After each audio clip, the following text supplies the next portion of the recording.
मूलधन निकालने के लिए। प्रश्न देखिए क्या है, प्रश्न है कितना धन 5% वार्षिक ब्याज की दर से 8 वर्षों में 560 रुपया हो जाएगा। तो बहुत ही मजेदार प्रश्न है दोस्तों, इसको लास्ट तक जरूर देखिएगा, तब आप मूलधन निकालने के लिए सीखिएगा। देखिए यहाँ पे बोलता है कितना धन, मतलब कौन सा वो धन है कि जो 5% ब्याज पर देने से 8 वर्षों में 560 रुपया हो जाएगा, वही धन हमें निकालना है, यानी मूलधन हमें निकालना है। तो देखिए ये 5 क्या दिया हुआ है, 5%, ये तो आप देख रहे हैं कि दर दिया हुआ है, तो पहले दर लिख लेंगे। दर कितना दिया हुआ है, तो 5% हो गया ना। अब देखिए ये तो समय दिया हुआ है, देख रहे हैं आपको, तो समय भी आपको पहचान लीजिएगा कि समय दिया हुआ है, तो यानी समय कितना दिया हुआ है, 8 वर्ष, यानी 8 वर्ष लिख लेंगे। अब बोलता है देखिए हाँ 560 रुपया हो जाएगा, यानी कि हो जाएगा, गा तो क्या ये आपको दिया हुआ है मिश्र धन, क्या दिया हुआ है, मिश्र धन दिया हुआ है, क्या दिया हुआ, मिश्र धन, तो मिश्र धन भी यहाँ पे लिख लेंगे कितना, 560 रुपया हो गया ना, 560 रुपया। हमें निकालना है मूलधन, तो मूलधन देखिए क्या करेंगे, पहले यहाँ पे आपको मूलधन निकालने से पहले ब्याज निकाल लीजिएगा, तब ना निकालिएगा। देखिए तो ब्याज निकलेगा कैसे, तो ब्याज बराबर फार्मूला क्या होता है, फार्मूला क्या होता है ऐसे, ब्याज बराबर फार्मूला होता है मिश्रधन माइनस मूलधन, मिश्रधन माइनस मूलधन, इससे आप ब्याज निकाल लीजिए। तो यहाँ लिखिएगा मिश्रधन, मिश्रधन, मिश्रधन माइनस का मूलधन, मिश्रधन माइनस मूलधन, ये फार्मूला होता है किसका, ब्याज बराबर। देखिए अब यहाँ पास ब्याज निकाल लीजिए। अब बोलिएगा कि हम साधारण ब्याज बराबर तो निकाल सकते हैं डायरेक्ट, तो निकलेगा कैसे, यहाँ पे मूलधन, तो हमें मूलधन निकालना है, तो मूलधन हमें पता है ये नहीं, और वो फार्मूला होता है क्या, यहाँ होता है साधारण ब्याज बराबर, फार्मूला क्या होता है, ये होता है मूलधन गुने समय और गुने का दर बटे का 100। तो यहाँ पे हम मूलधन निकालना है, तो निकलेगा कैसे, तो मूलधन निकालने के लिए पहले क्या ब्याज निकालेंगे, क्या ब्याज निकालेंगे, तो निकालिए। तो मिश्रधन यहाँ पे कितना है, 560 रुपया, तो 560 रुपया लिख लेंगे, हो गया। अब देखिए यहाँ पे मूलधन हमें निकालना है, मूलधन हमें क्या करना है, पता करना है कि ब्याज कितना आया, तो मूलधन को हमें मान लेते हैं पी, क्या पी मान लेते हैं इसको, पी यहाँ प्रिंसिपल। अब देखिए इसको इतना ही रह दीजिए, क्या इतना ही देखिए, ब्याज निकल कितना आया, तो 560 माइनस पी। अब हमें क्या करना है, यहाँ से निकालना है मूलधन, तो मूलधन का फार्मूला क्या होता है वो पहले देख लीजिए। तो मूलधन निकालने के लिए पहले इसको जान लेते हैं फार्मूला। तो ये फार्मूला होता है क्या यहाँ पे ब्याज क्या होता है, ब्याज गुने का 100 बटे का समय गुने दर, यानी दर गुने समय, यानी दर लिखिए, दर गुने का समय, दर गुने का समय, हो गया ना। इसको इतना करने के बाद क्या करना है आप, अब आपको ब्याज निकाल दीजिए, कितना कितना निकाल दिए हैं, 560 माइनस पी, तो 560 यहाँ पे लिखिएगा, 560 और माइनस का पी, वो जैसे अपन निकाले हैं वैसे लिखिएगा 560 माइनस पी।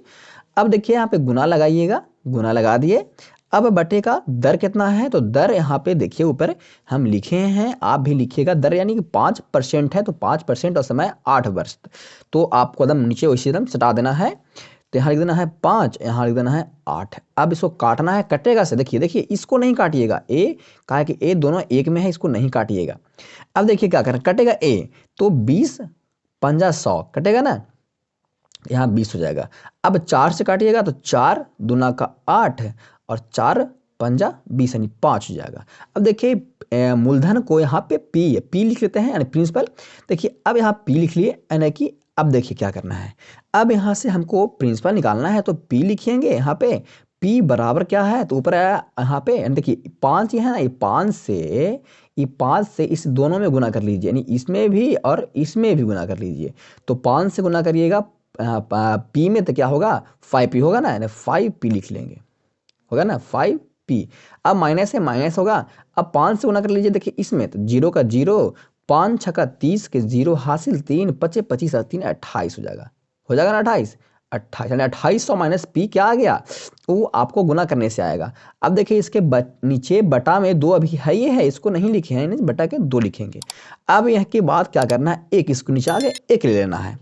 अब देखिए क्या करना है, अब देखिए आपको दिमाग लगाना है यहाँ पे कि क्या करना है, यहाँ से क्रॉस मल्टीप्लाई करना है, क्या करना है क्रॉस मल्टीप्लाई। तो यहाँ से आप यहाँ गुना करिए, तो यहाँ हो जाएगा 2p, हो जाएगा ना 2p बराबर, यहाँ हो जाएगा 2800 और माइनस का 5 पीदम वैसा ही जैसे भी है वैसे ही लिख देते हैं।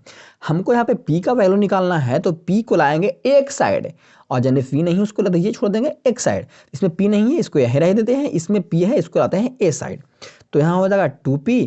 अब जब भी प्लस वाले जो यहाँ प्लस है, प्लस से एनी पर आएगा, मतलब कि इधर पर आएगा बराबर के ए साइड, तो वह माइनस में हो जाएगा, माइनस आएगा तो प्लस में हो जाएगा, गुना रहे तो भागा में चिन्ह उसका पलट जाएगा।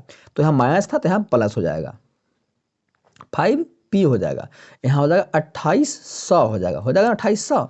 अब देखिए क्या करना है, ये दोनों एक जाति का है तो यहाँ हो जाएगा 7p बराबर 2800 होगा ना। 7 से काट दीजिएगा, 7 चक्को 28 यानी कि 2 जीरो, तो p कितना आ गया, p बराबर, तो p बराबर आ गया 400।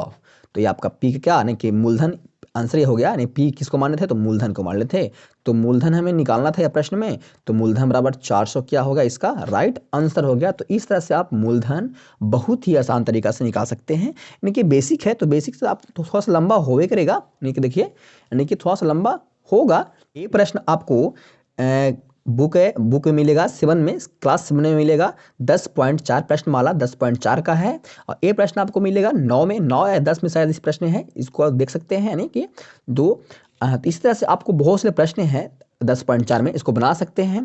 तो मिलते हैं नेक्स्ट वीडियो में नए वीडियो के साथ, जब तक लिए थैंक यू दोस्तों। हाँ, और वीडियो अच्छा लगा तो वीडियो को लाइक करिएगा, यहाँ तक देखे हैं तो और समझे हैं तो वीडियो को शेयर करिएगा।